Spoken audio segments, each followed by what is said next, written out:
Hugo Motta declares support for Lula in Paraíba, saying he's the best for the country. Alcolumbre is getting closer, saying he wanted to make a deal. Right? Yeah, saying he wanted to make things right with Lula. And Hugo Motta, president of the chamber, openly declares his vote. Look, straight up. I'm going to vote for Lula because he's the best for the country. Want to see? There's even a video here. He was asked about it. I'll play a little clip for you to see. Right? The video is short, so it's worth watching. Look. Are you going to support Lula's re-election? For the presidency? The tendency now, with our party declaring neutrality, right? I was waiting for my party to take a position.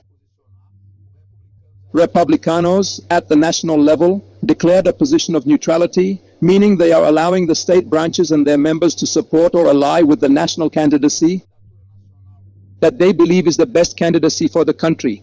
And our tendency here in Paraíba, as has already been said before, is to support President Lula. We will declare this support for the president because he is the one who aligns with what we believe is best for the country.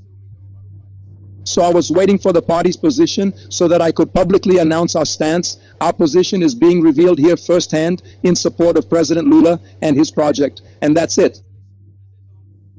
There you have it then, Hugo Motta saying, right, that he is supporting Lula, that he will continue to stand by Lula. Why is he saying that? Because he's from Paraíba. And in Paraíba, it's not a good idea to say you don't support Lula, because Lula is very popular in Paraíba, right? His lead over Flávio Bolsonaro there is huge. So being against Lula in Paraíba is a terrible political move for anyone who wants to get re-elected. And in this case, Hugo Motta wants to get re-elected. He wants to get his father elected, who is a senator. So he has to be on Lula's side. Otherwise, he won't be able to achieve either of those things. And on top of that, there's the negotiation for him to be re-elected Speaker of the House next year. So everything is connected, right? Anyway. There's someone writing here in the chat calling someone a whore. That's not an appropriate term for you to use against anyone. So obviously I won't put that kind of comment on air. Yeah, forget it. You're wasting your time writing vulgar insults here in the super chat. It's not going to happen. With me, it's not going to happen, right? Yeah, Antonio Carlos Dornella had already sent his super chat. Julio Cesar Drummond Viana, thank you, my friend. So for your support, it's always very important for the work we do. There's more here, just a bit more. Let's go. Where is it? It's here. Marlene Neves, Lula re-elected in the first round. I hope so, dear. I really hope so, because then we spare ourselves so much anxiety and so many anti-anxiety meds, right? A lot of anxiety meds will save if that happens, but let's go. Look. Republican congressman, Trump supporter, posts an edited image of Lula as Maduro. You remember that photo of Maduro arrested, right? So the same thing happened. Republican Congressman Carlos Jimenez posted an edited image of President Lula as if he were Nicolas Maduro on the day he was captured by the United States. The image is as follows. Look, this is the photograph of Nicolas Maduro. It's a real photograph. He's blindfolded, holding a bottle of water, wearing a gray sweatshirt, being escorted by the police. Not by the police, but by the United States Armed Forces, who invaded Venezuela and kidnapped the Venezuelan president. That's what happened, folks. They kidnapped the guy, right? They took him away while he was still the president of Venezuela. So that's it. What did the guy do? He used artificial intelligence and made this photo here with the same clothes and everything, but Lula with his eyes blindfolded and a bottle of cachaça in his hand. And he wrote what's waiting for him or something like that. Who is this congressman who did this nonsense here? Because he's another one who just wants attention. And this kind of thing is a huge trap for Flávio Bolsonaro. Because once again, the poll we saw just now, the more Trump tries to interfere, the more voters want to vote for Lula. So the effect is the opposite. But they have such tremendous arrogance that they don't notice this kind of thing, right? The pro-Trump congressman who attacked Lula supported the coup attempt to overturn the election in the United States. It's this guy right here, Carlos Jimenez. He's another congressman of Hispanic origin with a scholarly name, Carlos Jimenez, right? He's a Latino congressman, yeah. I don't know if he's the son of a Latino or a real Latino himself, right? But anyway, of Hispanic origin, of Latino origin, and he supported it. When Trump tried to stage a coup in 2020 when he lost the election, and he tried to stage a coup against Biden, this guy here supported it. In fact, when there was a vote in Congress, he voted in favor of Trump's coup. So he's another coup supporter from the United States. Sally Pinto, thank you for being here. Thank you, dear. So what does this mean? Just another idiot, another jerk trying to interfere in the Brazilian election. Will it have any effect? It won't have any effect at all. No way. They won't achieve anything. Quite the opposite. And it's not Ricardo Mello who's saying this. The ones saying this are the polls, which clearly show that this kind of interference doesn't work with Brazilian voters.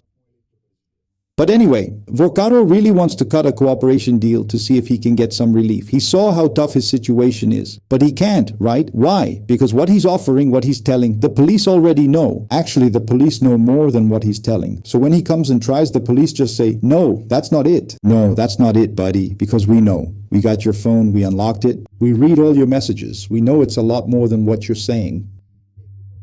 And because of that, there were 2 failed attempts to reach a plea deal. Now he just switched. Maria Elizabeth, thank you, dear, for the gift.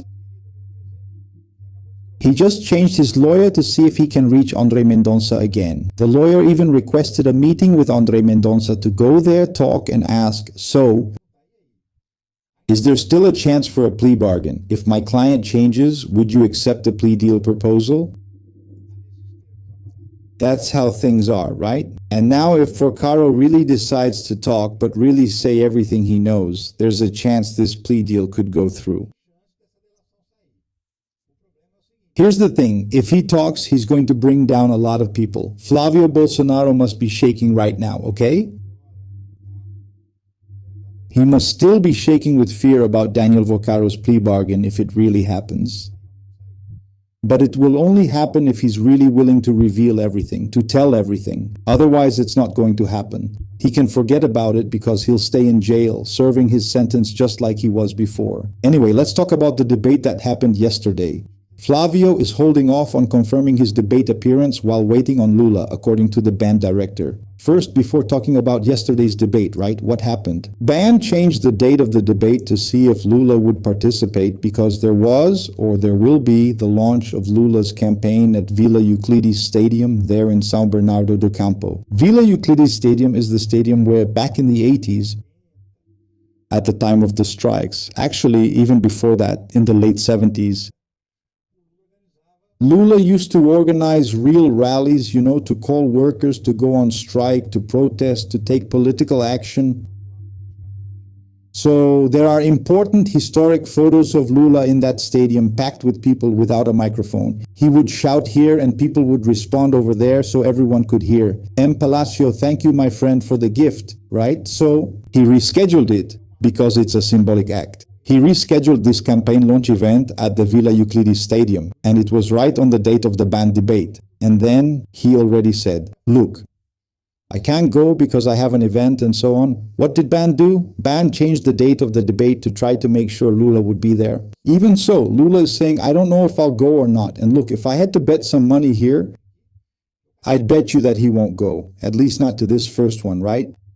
And Flávio Bolsonaro is saying the same thing. If Lula doesn't go, I won't go either. Because if he goes, he's only going to get attacked by his opponents, who are the right-wing candidates. Because the right-wing candidates want Flávio's spot. They want to rise in the polls and take Flávio down so they can make it to the second round.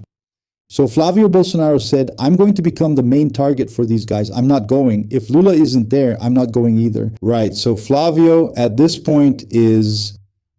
probably the band presidential debate won't have the main candidates. It'll have the other small ones, the little ones, the minor candidates. They'll be debating among themselves and attacking everyone, attacking Flávio, attacking Lula. Anyway, it's going to be a debate that nobody will watch, and it probably won't have any impact at all because the people who are actually in the running in this election won't be at the debate, right?